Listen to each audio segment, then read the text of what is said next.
The chief of police in Seattle needs to resign. The issue isn't a single vacation or whatever it is. Apparently, he was scheduled to be gone through mid-August, in the middle of the summer when we have the highest rates of violent crime, and there are plenty of reports saying that he keeps a residence back in the Chicago area and just has an apartment here and commutes on a regular basis. That is unacceptable if you're going to be the police chief of a major city.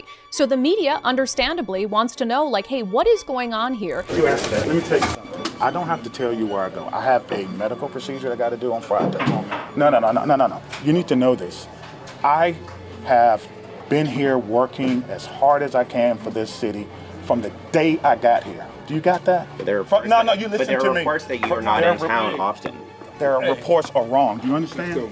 You understand? So when I work. Let's go.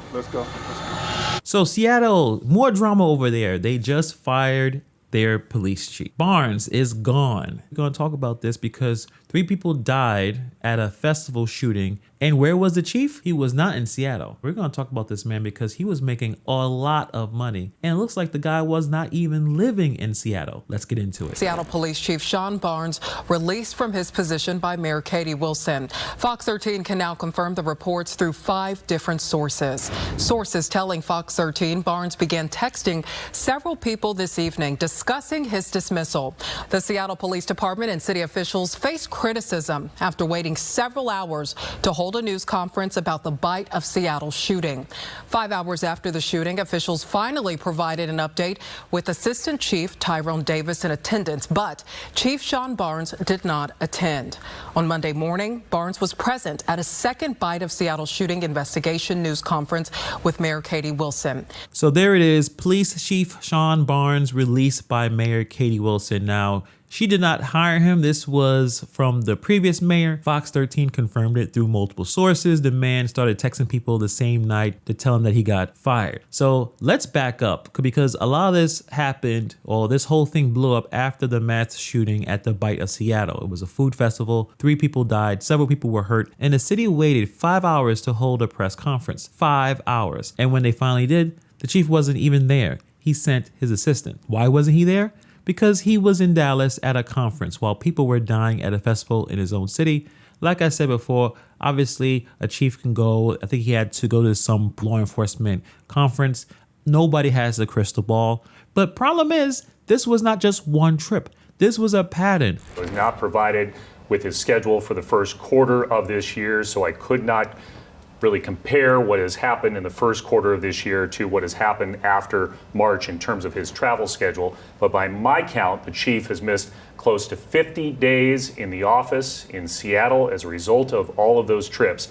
Again, we had planned to ask Seattle's police chief about all of this today before he abruptly canceled the interview just a half hour before it was set to begin. 50 missed days in office, 7 conferences. And we're just getting started because the kind of money this man was making, he was doing very, very well.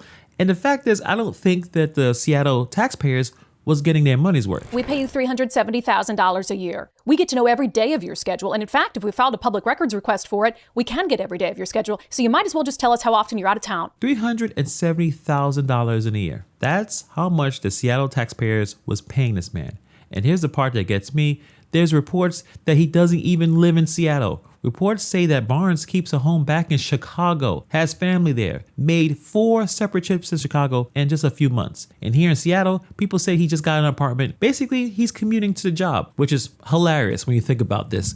And there are plenty of reports saying that he keeps a residence back in the Chicago area and just has an apartment here and commutes on a regular basis. As pressure has mounted over the chief's whereabouts on that fatal Sunday evening, his office provided documents to highlight his movements between the end of March and end of July that included trips to conferences in Detroit, Los Angeles, Las Vegas, Baltimore, Washington, D.C., and Dallas, where he was on Sunday when the fatal shots were fired at Seattle Center. The total of 7 conferences were in addition to another 4 trips to Chicago, where Barnes has family, and blocked off time for dental procedures and medical appointments this week. I mean, think about that. You're the police chief of a major city. Crime is up, people are complaining. Prostitutions, shootings. Seattle is not the same place it was 15 years ago. And the guy that's running the police department might be flying in from Chicago. which is very, very funny in a sad way because you know how much content we do talking about Chicago, talking about the state of Illinois. And now you're telling me that there's a Seattle police chief that might actually live there. You cannot make this stuff up. And reporters tried to ask him straight up, do you live in Chicago? The mayor ended the press conference, just shut it down with no answer. Why? Because the man probably lives in Chicago.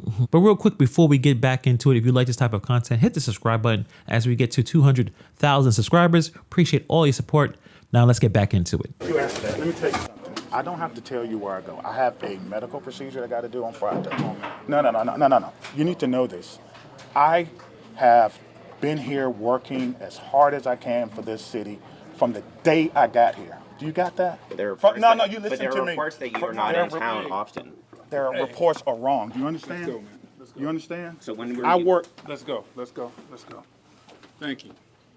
This reporter, his name is Connor Nash from a blog called the South Seattle Emerald. He asked the chief some simple questions. Where you been? Are you often gone? And you see how the chief reacts. He gets into the man's face. I don't have to tell you where I go. The reports are wrong. Do you understand? First of all, this reporter has been in the room for 15 years and he's never seen anything like this. He said the chief looked at him like he wanted to fight him, asking the right questions. The Seattle taxpayers want to know, why are you gone so often? We're paying you almost $400,000. Where are you? This is the worst situation that's happened. A mass shooting. You should have been there. Regardless if there's conferences across the country, maybe you need to stay in Seattle and fix the problems that's happening there. Every reporter in that room wanted to know the same answer. This is a public official. The Seattle taxpayers pay his salary. They have every right to know how often he is in town. You want to know a man's not fit for the job? Watch how he reacts when someone asks him a very normal question. He didn't answer. He got angry because he didn't have a good answer. Now let's talk about Katie Wilson. This is probably the best decision she has done so far. I have to give credit where it's due. Firing him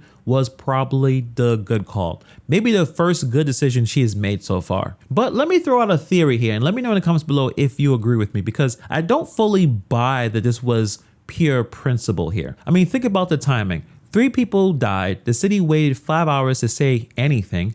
The chief is in Dallas. It's a national embarrassment, another national embarrassment. And Katie Wilson is a new mayor who needs to look like she can lead. So maybe, just maybe, she needed to show the city that she's going to do something. Somebody had to take the fall. And the chief handed her the perfect reason on a silver platter. Is she throwing him under the bus to save herself? Probably. Was she pressured to do it? Probably. Did she realize how bad this looked for her? Certainly. I'm not saying she was wrong. I'm saying don't hand her a medal. Yet sometimes the right decision happens for the wrong reasons. And this one smells like a whole lot of damage control. But where does that leave us? A police chief making almost $400,000 a year who might have been living in Chicago their entire time. A city where crime is a real problem, where people don't feel safe, while the whole vibe just changed over the last 15 years. And the man in charge of the police was gone again and again and again. 3 people died at that festival. And the chief was in a conference in a whole nother state. That's reality. Now, is Katie Wilson a hero for firing him? I don't think so. I think she did what she had to do to save her own name. But hey, at least she did it. That's more than I expected. Now Barnes have tons of time to hang around in Chicago. Maybe he can look for a job in Chicago. They need a lot of help because crime is a problem there as well. But let me know what you guys think about this. Drop a comment below. Do you think Barnes should have been fired? Or do you think he was the fall guy while the real problems in Seattle get ignored? Because firing one man doesn't fix a broken city. Thank you for taking time to watch this video. And I'll see you guys in the next video.